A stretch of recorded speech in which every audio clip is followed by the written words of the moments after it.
IMS அத்திப்பாளையின் சார்பாக இங்கே நடைபெற்று கொண்டிருக்கக்கூடிய போதைக்கு எதிரான விழிப்புணர்வு நிகழ்ச்சியில் கலந்து கொண்டு சிறப்பித்துக் கொண்டிருக்கக்கூடிய மரியாதைக்குரிய கூடலூர் அரசு மேல்நிலைப் பள்ளியினுடைய தலைமை ஆசிரியர் திருமிகு ஐயப்பன் அவர்களே, இந்த விழாவிலே வருகை தந்து சிறப்புரையாற்றவிருக்கின்ற உஸ்தாத் ஹைதர் அலி வாஃபி இரிஞாட்டிரி அவர்களே, இங்கே வருகை தரவிருக்கின்ற கூடலூர் காவல்துறை கோட்ட கண்காணிப்பாளர் திரு மகேஷ்குமார் அவர்களே, ஹனீஃபா ஃபைசி அவர்களே, இங்கே வந்து அமர்ந்திருக்கக்கூடிய 4ஆம் வார்டு உறுப்பினர் மரியாதைக்குரிய என்னுடைய பள்ளிக்கால தோழர் ராஜு அவர்களே, அதை போல இந்த பகுதியை சிறப்பாக சேவையாற்றி கொண்டிருக்கக்கூடிய 3ஆம் வார்டு பகுதியினுடைய நகரமன்ற உறுப்பினர் மரியாதைக்குரிய இளங்கோவன் அவர்களே, எனக்கு முன்பாக பேசி அமர்ந்திருக்கக்கூடிய மரியாதைக்குரிய தலைவர் சிறப்பான கருத்துக்களை உங்கள் முன்பாக வைத்தார்கள். அது மட்டுமின்றி இந்த மேடையில் அமர்ந்திருக்கக்கூடிய சான்றோர் பெருமக்களே, மேடைக்கு முன்பாக அமர்ந்திருக்கக்கூடிய தாய்மார்களே, மாணவ செல்வங்களே, உங்கள் அனைவருக்கும் என்னுடைய அன்பான மாலை நேரத்து வணக்கங்களை உரித்தாக்கிக் கொள்கின்றேன். மரியாதைக்குரிய திரு சிகாப் அவர்கள் கடந்த வாரம் என்னிடம் சொன்னார், அத்திப்பாளையிலே ஒரு நிகழ்ச்சி இருக்கிறது, போதைக்கு எதிரான ஒரு நிகழ்ச்சி இருக்கின்றது, நீங்கள் வந்து கலந்து கொள்ள வேண்டும் என்று சொன்னார்கள். நானும் நிச்சயமாக வருகின்றேன் என்று சொன்னேன். அதற்கு இடையில் உங்களுக்கெல்லாம் தெரியும் சட்டமன்ற கூட்டத்தொடர் தொடங்கியது. இருந்தாலும் இன்றைக்கு காலை வந்து பல்வேறு நிகழ்ச்சிகளை கலந்து கொண்டு இந்த நிகழ்ச்சியிலே நான் கலந்து கொள்ள வந்திருக்கின்றேன். காரணம், இந்த போதை பழக்கம் என்பது இன்றைக்கு நம்முடைய சமுதாயத்தில் ஒரு மிகப்பெரிய அச்சுறுத்தலை நம் எதிர்கால சந்ததியினர் மத்தியில் அவர்களுடைய எதிர்காலத்திற்கு ஏதேனும் பிரச்சனை ஏற்படுத்தி விடுமோ, அவருடைய நல்ல வாழ்க்கை அழைத்து விடுமோ என்ற அச்ச உணர்வு இன்றைக்கு எழுந்திருக்கின்றது. காரணம், ஒரு காலத்தில் போதைப் பொருட்களை பயன்படுத்துகின்றவர்கள் அது எங்கோ ஒரு மூலையில் கிடைக்கும். இங்கிருந்து போதைப் பொருள் எங்கே கிடைக்கும்னாக்க அது நமக்கெல்லாம் தெரியாத ஏதோ ஒரு இடத்துல ரொம்ப தூரம் போய் யாருக்குமே தெரியாமல் பயந்து பயந்து வாங்கி அதை பயன்படுத்திய காலம் போய் இன்னைக்கு நாம் வாழக்கூடிய பகுதியில் இருக்கக்கூடிய சாதாரண சின்ன சின்ன இடத்துல ஒவ்வொரு சந்திலையும் போதைப் பொருள் கிடைக்கக்கூடிய ஒரு அவல சூழல் இன்றைக்கு உருவாகிவிட்டது. எனவே அப்படிப்பட்ட போதைப் பொருட்களுடைய அந்த பழக்கத்திற்கு ஆளானவர்கள் சமுதாயத்திலே தனக்கு இருக்கின்ற மரியாதையை இழக்கின்றார்கள். மிகவும் சிறப்பாக எனக்கு முன்பாக பேசிய அருமை நண்பர்கள் கூறினார்கள், வீட்டிற்கு வரும் பொழுது தன்னுடைய மனைவி மக்கள் கூட அச்சத்தோடு ஒரு போதை பழக்கத்திற்கு ஆட்பட்ட ஒரு நபர் வெளியிலிருந்து வீட்டிற்கு வருகின்ற போது தன்னுடைய மனைவி, தன்னுடைய மக்கள், தன்னுடைய தாய் தந்தையர் கூட அச்சத்தோடு அவர்களை எதிர்நோக்கக்கூடிய ஒரு சூழல் இருக்கின்றது. ஏனென்று சொன்னால், போதை பழக்கத்திற்கு ஆளானவர்கள் எப்படிப்பட்ட செயல்களில் ஈடுபடுவார்கள் என்ற அச்சம் நமக்கு எல்லாருக்குமே இருக்கின்றது. எனவே போதை பழக்கம் என்பது ஒரு சமூக நோய். இந்த சமூகத்தை இன்றைக்கு பிடித்திருக்கக்கூடிய ஒரு நோய் தான் இன்றைக்கு ஏற்பட்டிருக்கக்கூடிய இந்த போதை பழக்க வழக்கம். நாம் எல்லாம் பல்வேறு போதை வஸ்துக்களுடைய பெயரை காட்டியிருப்போம். நமக்கு தெரிந்தது கஞ்சா, அபின், நம்ம டாஸ்மார்க்கில் இருக்கக்கூடிய இந்த பிராண்டி, விஸ்கி, இதுதான் நமக்கு போதைப் பொருட்கள்னு கேள்விப்பட்டிருக்கோம். ஆனால் இன்றைக்கு பார்த்தீர்கள் என்று சொன்னால் ஸ்டாம்பு வடிவில் ஸ்டாம்பு எடுத்து நாக்கில் அப்படி வச்சாக்கா போதை தலைக்கு போதை வரும்னு சொல்றாங்க. அதே மாதிரி மாத்திரை வடிவில், அதே மாதிரி நுகர்ந்து இருக்கக்கூடிய ஒரு பவுடர் எடுத்து மூக்கில் வச்சு நுகர்ந்து பார்த்தாக்கா போதை வருதாமா. இப்படி பல்வேறு வடிவங்களிலே இந்த போதை பொருட்கள் இன்றைக்கு சமூகத்திலே உலாவிக் கொண்டிருக்கின்றன. அவற்றை பயன்படுத்துவதால் பல்வேறு விதமான துன்பங்களுக்கு அதை பயன்படுத்துவர்கள் மட்டுமல்ல, அந்த குடும்பம் உட்படுகின்றது, அவரை சார்ந்த சமூகம் உட்படுகின்றது. அவரும் அதனால் ஒரு அழிவை நோக்கி செல்லக்கூடிய ஒரு சூழல் இருக்கின்றது. ஒரு சின்னஞ்சிறிய கதையை நான் படித்திருக்கின்றேன். போதைப் பொருள் எப்படிப்பட்ட ஒரு சமூக அச்சுறுத்தலை ஒரு தனி மனிதனுக்கு எப்படிப்பட்ட பிரச்சனைகளை ஏற்படுத்தும் என்பதை ஒரு சிறிய கதையின் வாயிலாக உங்களுக்கு சொல்லலாம் என்று நான் நினைக்கின்றேன்.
போதை பழக்கத்தினால் ஏற்படக்கூடிய தீங்கு, ஒரு மனிதனுக்கு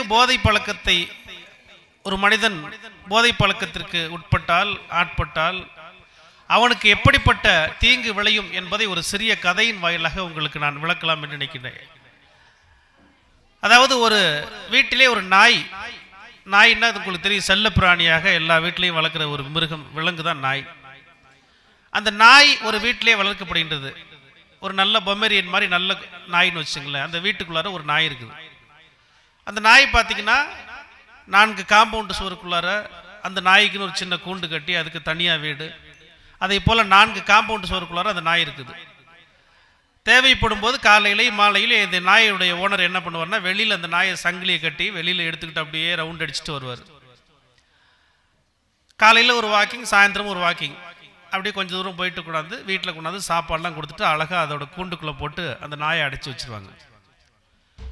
அப்படி அந்த நாய் பாதுகாப்பாக ஒரு வீட்டில் இருக்குது. இந்த நாய் வெளியில் போகும்போதெல்லாம் இந்த நாய்க்கு பார்த்தீங்கன்னா, இந்த தெரு நாய்கள் இருக்கும் பார்த்தீங்களா, யாருடைய கட்டுப்பாடும் இல்லாமல் அப்படியே சுற்றிக்கிட்டு இருக்க நாயை பார்த்து இதுக்கு ரொம்ப ஆசை. இந்த ஓனர் நம்மளை கட்டி போட்டு எப்பயுமே செயினில் பிடிச்சி வச்சுட்டே இருக்காரு, நம்ம எப்பயாவது வாய்ப்பு கிடைச்சா இந்த கட்டை அவிழ்த்துக்கிட்டு வெளியில் ஓடி போயிடணும், ஓடி போய் அந்த வெளியில் சுற்றுற அந்த தெருநாய்களை போல எந்த விதமான கட்டுப்பாடு இல்லாமல் சுதந்திரமாக நம்ம வாழணும், நம்மளை போயிட்டு இந்த மாதிரிலாம் கட்டி போட்டு ஒரு கூண்டுக்குள்ளார போட்டு வச்சுருக்காங்களே அப்படின்னு சொல்லி இந்த நாய்க்கு ரொம்ப ஆசை. வெளியில் இந்த கட்டுகளை அவிழ்த்து விட்டு எப்படியாவது ஒரு நாளைக்கு வெளியில் ஓடிடணும்னு சொல்லி இந்த நாய் பிளான் பண்ணி வச்சுட்டே இருக்குது. ஒரு நாள் அந்த வாய்ப்பு அந்த நாய்க்கு கிடைக்கின்றது. ஒரு நாள் சங்கிலியை கட்டிட்டு ஓப்பன் பண்ணி விட்டோன்னா இந்த நாய் வெளியில் கேட்டுக்கு வெளியில் ஓடிடுது. கேட்டுக்கு வெளியில் ஓடுற நாய்க்கு சொல்ல முடியாத ஆனந்தம். எப்பவுமே சங்கிலியில் கட்டி வச்சிருக்காங்க அந்த நாயை, அது நினைச்ச இடத்துக்குலாம் போக முடியாது. எங்க போகணுன்றது இந்த முதலாளி தான் தீர்மானிக்கிறார். அந்த நாயை பிடிச்சிட்டு தான் தீர்மானிக்கிறாரு. அவர் எங்க போறாரோ அங்கதான் போக முடியும். அதே மாதிரி ஒரு கட்டுப்பாடு அந்த நாய்க்கு இருக்குது. ஆனால் ஒரு நாள் எதிர்பார்த்த மாதிரி ஒரு வாய்ப்பு கிடைக்குது. இந்த நாய்க்கு வெளியில ஓட போறதுக்கு, இந்த காம்பவுண்டை விட்டு அந்த முதலாளியோட செயின்ல இருந்து கழண்டிட்டு ஓடுறதுக்கு ஒரு வாய்ப்பு கிடைக்குது. அப்போ அந்த நாய் வந்து ஒரு நாள் வெளியில போயிடுச்சு. வெளியில போன அந்த நாய்க்கு சொல்ல முடியாத சந்தோஷம். ஏன்னா இப்ப கட்டுப்படுத்துறதுக்கு யாரும் இல்லை, கூண்டுக்குள்ள போய் இருக்க வேண்டியதில்லை. தலை அப்படியே ரொம்ப சந்தோஷத்துல அப்படியே ஓடிக்கிட்டே இருக்கு. அந்த நாய் ஓடி ஃபுல்லா ஊரு ஃபுல்லா சுத்தி எல்லாம் அப்படியே ரவுண்ட் அடிச்சுட்டு இருக்கும்போது சந்தோஷம் அதுக்கு. முத நாள் சுத்தி சுத்தி சுத்தி அடுத்த நாள் பார்த்தீங்கன்னா அந்த நாய்க்கு பசி வந்துருச்சு. அந்த நாய்க்கு பசி வந்தோன்னு நினைக்குது, ஆகா நம்ம இப்போ வெளியில் வந்துட்டோமே, இப்போ எனக்கு சாப்பாடு போடணுமே. அங்கே வீட்டில் இருந்தால் 3 நேரமும் கரெக்டாக சாப்பாடு போட்டுருவாங்க. இப்போ நமக்கு சாப்பாடு போடுறதுக்கு யாருமே இல்லையே, என்ன பண்ணுறதுன்னு ஒரு சின்ன நெருடல் வருது. உடனே சாப்பாடை தேடி அந்த நாயை அலைஞ்சிட்டு இருக்கு. ஒரு நாள் ஜாலியாக ரவுண்ட் அடிச்சுட்டு இருந்த நாய் அடுத்த நாள் பசி வந்த உடனே சாப்பாடை தேடி அலைய ஆரம்பிச்சிருச்சு. அப்படி அலைய ஆரம்பிக்கும் போது ஒரு குப்பை போடக்கூடிய உரம் அந்த இடத்துக்கிட்ட போய் சாப்பாடு தேடுது. இந்த நாய் தேடுகின்ற பொழுது ஒரு எலும்பு, அது ஒரு மாட்டு எலும்போ அல்லது ஏதோ ஒரு விலை சாப்பிட்டுட்டு, கறி கிடையாது, வெறும் ரொம்ப நாளைக்கு முன்னாடி கறியே இல்லாமல் காஞ்சி கிடக்கிற ஒரு எலும்பு அங்கே கிடக்குது. அப்போ அந்த நாய் என்ன பண்ணுதுன்னா அந்த எலும்பை போய் அப்படியே கவ்வி எடுக்குது. ஏன்னா அந்த ஸ்மெல், ஃப்ளஷோடைய ஸ்மெல் இருக்கும் பார்த்தீங்களா, அந்த கறியோடைய ஸ்மெல் இருக்குது. உடனே நாய்க்கு பயங்கரமான சந்தோஷமாக நம்ம சாப்பிட்றதுக்கு ஏதோ ஒரு நல்ல பொருள் கிடைச்சிருக்கு அப்படின்னு சொல்லிட்டு ரொம்ப கடுமையான அந்த வலிமையான எலும்பு, அந்த எலும்பு அந்த நாய் வந்து நல்லா கடிச்சு கடிச்சு கடிச்சு எடுத்துட்டு கடிச்சு கடிச்சு கடிச்சு இது பண்ணும்போது திடீர்னு அந்த நாய்க்கு ஒரு நல்ல சுவை கிடைக்குது. அந்த சுவை கிடைச்ச உடனே அந்த நாய் இந்த எலும்பில் இருந்து நல்ல சுவை கிடைக்குது அப்படின்னு சொல்லிட்டு அந்த சுவையை நல்லா ரசிச்சு அங்கிருந்து அந்த சுவையை அப்படியே உள்ளார தொண்டைக்கு வெளியில உள்ளார அனுப்புது. அப்படி ஒரு நாள் கடிச்ச அந்த நாய் அந்த எலும்பை கடிச்சு உடைக்க முடியல, அவ்வளவு ஸ்ட்ராங்கான எலும்பு. ஒரு நாள் கடித்தது 2 நாள் அந்த எலும்பை கடிச்சிட்டே இருக்குது. ஒரு சுவை அந்த நாய்க்கு தெரியாமலே அதனுடைய தொண்டையிலிருந்து வயிற்றுக்குள்ளார போயிட்டே இருக்கு. அப்ப இதுதான் இந்த எலும்புடைய சுவை, என்னமோ இந்த எலும்புல இருக்குன்னு நினைச்சிட்டு அந்த நாய் அந்த சுவையை விழுங்கி கொண்டே இருக்கின்றது. அப்படி விழுங்கி கொண்டிருக்கின்ற பொழுது 2 நாள் ஆச்சு, 3 நாள் ஆச்சு, நாய்க்கு பசி அதிகமாகுது. வாயெல்லாம் புண்ணாகி அப்படியே பல்லு உடஞ்சி வாய் புண்ணாகி அப்படியே நாய் வந்து பார்த்தீங்கன்னா ரொம்ப சோர்ந்து போய் ஒரு 3 நாள்ல சாக போகிற நிலைமைக்கு வந்துருச்சு. அப்போதான் அந்த நாய் எதை சாப்பிட்டோம், நமக்கு கிடைச்ச இந்த எலும்பு சாப்பிட்டோம், ஆனால் நம்ம வந்து இப்போ ரொம்ப இப்படி ஆயிட்டுமே, ஒரு பசி அடங்கலை, வாயெல்லாம் வந்து ரொம்ப வலிக்குது, புண்ணாயிருச்சு அப்படின்னு சொல்லி அந்த நாய் அப்படியே இருந்து பார்த்தீங்கன்னா 3 நாள் ஆச்சு, 4 நாள் ஆச்சு, அந்த நாய் செத்து போச்சு. அந்த நாய் என்னத்தை சாப்பிட்டதுன்னு கேட்டிங்கன்னா, அந்த எலும்பை எடுத்து கடிக்கின்ற போது எலும்பு ரொம்ப ஸ்ட்ராங்கா இருக்குது. அந்த எலும்பு என்ன பண்ணுது, நாயோட வாய்க்குள்ளார போய் அந்த இங்கெல்லாம் குத்துது. நாக்கில் காயம், உள்ளுக்குள்ளார வாய்க்குள்ளார இருக்கிற எல்லா பேரும் அந்த எலும்பு குத்தி ரத்தம் அந்த நாய்க்குள்ளார அப்படியே வெளியில வருது. அந்த ரத்தத்தை பார்த்து அந்த ரத்த சுவை நாய் வந்து என்ன சொல்றது, இதுதான் எலும்போடைய கறி, இந்த எலும்போடைய டேஸ்ட் அப்படின்னு தெரிஞ்சு அந்த நாய் அதனுடைய ரத்தத்தையே டேஸ்ட் நல்லா இருக்கு சொல்லி குடிக்குது. 2 நாள் குடிக்குது.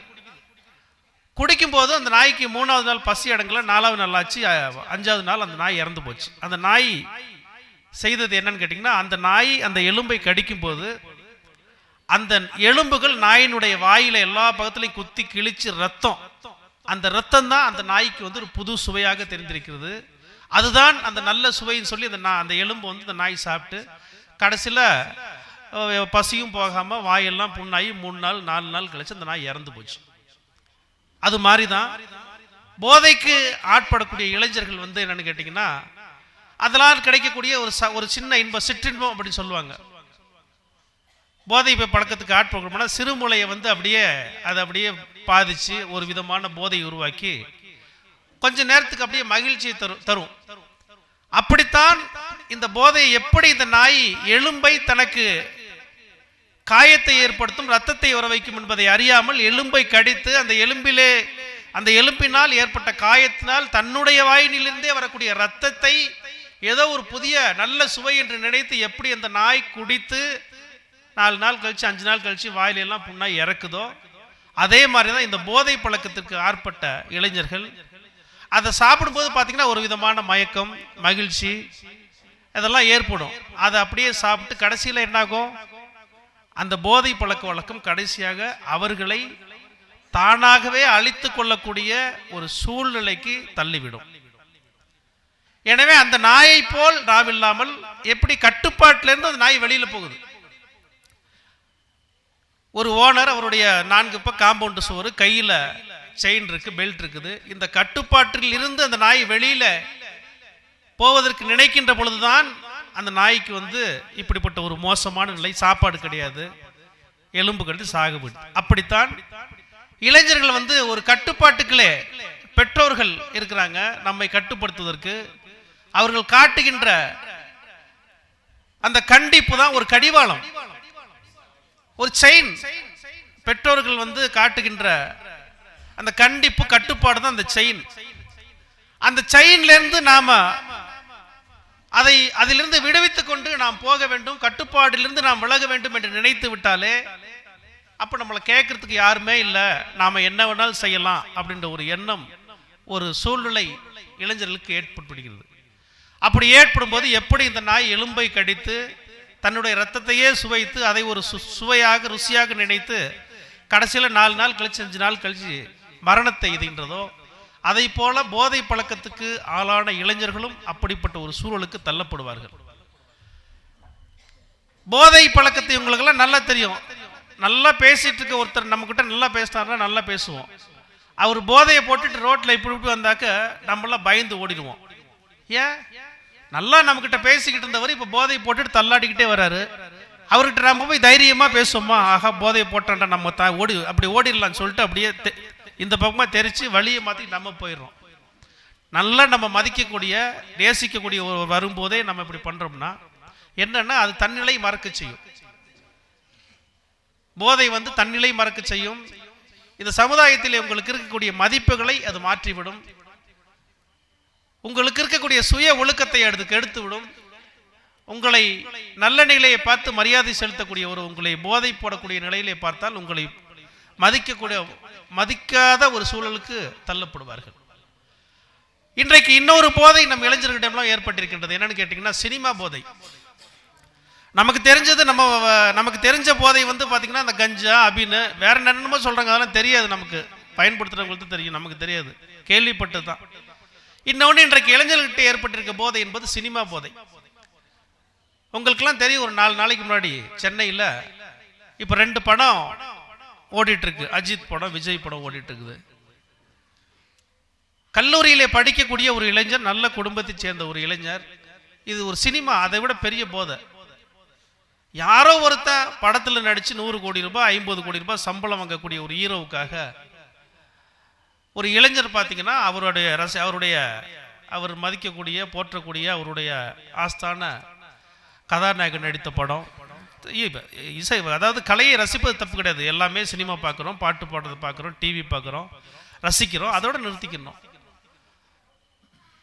ஒரு குடும்பத்தில் இருக்கக்கூடிய ஒரு இளைஞன் தன்னுடைய ஆஸ்தான கதாநாயகனுடைய படம் வெளியிட போறாங்க. 100 அடிக்கு கட் அவுட் வச்சு அந்த கட் அவுட் மேலே ஏறி 100 அடிக்கு மேலே நின்று தொங்கிக்கிட்டு பாலை எடுத்து அந்த கட் அவுட் மேலே ஊற்றக்கூடிய ஒரு மோசமான கேடுகட்ட கலாச்சாரம் இன்றைக்கு இளைஞர்கள் மத்தியிலே பரவி இருக்கிறது. இசையையோ அல்லது கலையோ ரசிப்பதில் எந்த விதமான தவறும் கிடையாது. இசையை ரசிப்பது நல்லது, நம் மனதுக்கும் உடம்பிற்கும் மிதமான மகிழ்ச்சியை கொடுக்கக்கூடியது இசை, கலை. ஆனால் அதையெல்லாம் ஒரு குறிப்பிட்ட எல்லைக்குள் வைத்துக் கொள்ள வேண்டும். அப்படிப்பட்ட இளைஞன் அவருடைய பணம் வருதுனால ஓடிக்கொண்டிருக்கக்கூடிய ஒரு வாகனத்தின் மேலே ஏறி ஆடி கீழே விழுந்து உங்களுக்கு இடுப்பு எலும்பு முறிந்து 3 நாளைக்கு முன்னாடி நடந்த சம்பவம் நீங்களா டிவியில் பார்த்துருப்பீங்க. சென்னை பக்கத்தில் இடுப்பு எலும்பு முறிந்து அவர் இறந்து போறாரு. நிச்சயமாக அதை அப்படி செய்யணும்னு சொன்னா அவர் போதைக்கு ஆட்பட்டிருக்க வேண்டும். நல்லா இருக்கக்கூடிய யாரும் அப்படி செய்ய மாட்டாங்க. அவருடைய ஆஸ்தான நாயகனுடைய படம், ஆதர்ச புருஷனுடைய படம் வெளியிட போறாங்க. 14ஆம் தேதி இன்னைக்கு தான் வெளியிட போறாங்கன்னு நினைக்கிறேன். அதுக்கு முன்னாடியே 100 அடிக்கு மேல கட் அவுட் வச்சு அந்த கட் அவுட் மேல ஏறி பால் ஊத்தி இது பண்ணி இந்த மாதிரி ஒரு சூழல். எனவே இன்னைக்கு இருக்கக்கூடிய இளைஞர்கள் அப்படி இறந்து போனதுனால அந்த கதாநாயகன் குடும்பத்துக்கு 1 கோடி ரூபாய் 2 கோடி ரூபாய் கொடுப்பாரா? அவர் படத்துக்கு 100 கோடி ரூபாய் வாங்குறாரு. இன்னும் படம் ஓடினா 1000 கோடி கூட சம்பாதிக்கலாம். ஆனால் இறந்து போன அந்த இளைஞருடைய குடும்பத்திற்கு யார் இருக்கின்றார்கள்? எனவே இளைஞர்கள் சமூக பொறுப்புணர்வோடு தங்களை வார்த்து உருவாக்கி கொள்ள வேண்டும். உங்களின் மூலமாக உங்களிடம் இருந்து இந்த சமூகம் நிறைய எதிர்பார்க்கிறது. நீங்க தான், இளைஞர்கள் தான், குழந்தைகள் தான் நாளை இந்த நாட்டை ஆளப்போகின்ற ராஜாக்கள். நீங்கள் தான் இந்த நாட்டை ஆளப்போகின்றீர்கள், இந்த சமுதாயத்தை காக்கப் போகின்றீர்கள்.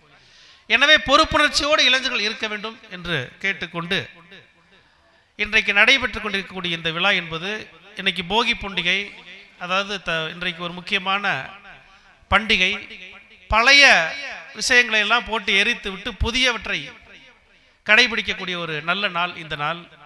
எனவே போதை பழக்கத்திற்கு ஆளாகக்கூடிய ஒரு சூழலிலே இளைஞர்கள் இருந்தாலும் அதையெல்லாம் இன்றைய தினமே போட்டு எரித்து அதையெல்லாம் மறந்துவிட்டு இன்று முதல் ஒரு புதிய வாழ்க்கை நாம் ஆட்கொள்ள வேண்டும், புதிய வாழ்க்கைக்குள்ளே நாம் நுழைய வேண்டும் என்று கேட்டுக்கொண்டு ஒரு சிறப்பான நிகழ்ச்சியிலே கலந்து கொள்வதற்கான வாய்ப்பினை எனக்கு வழங்கிய இந்த விழாவினை நடத்தி கொண்டிருக்கக்கூடிய அனைவருக்கும் என்னுடைய நன்றி கலந்த வணக்கத்தை உரித்தாக்கி வாய்ப்புக்கு நன்றி பாராட்டி விடைபெறுகின்றேன். நன்றி, வணக்கம். தேங்க்யூ.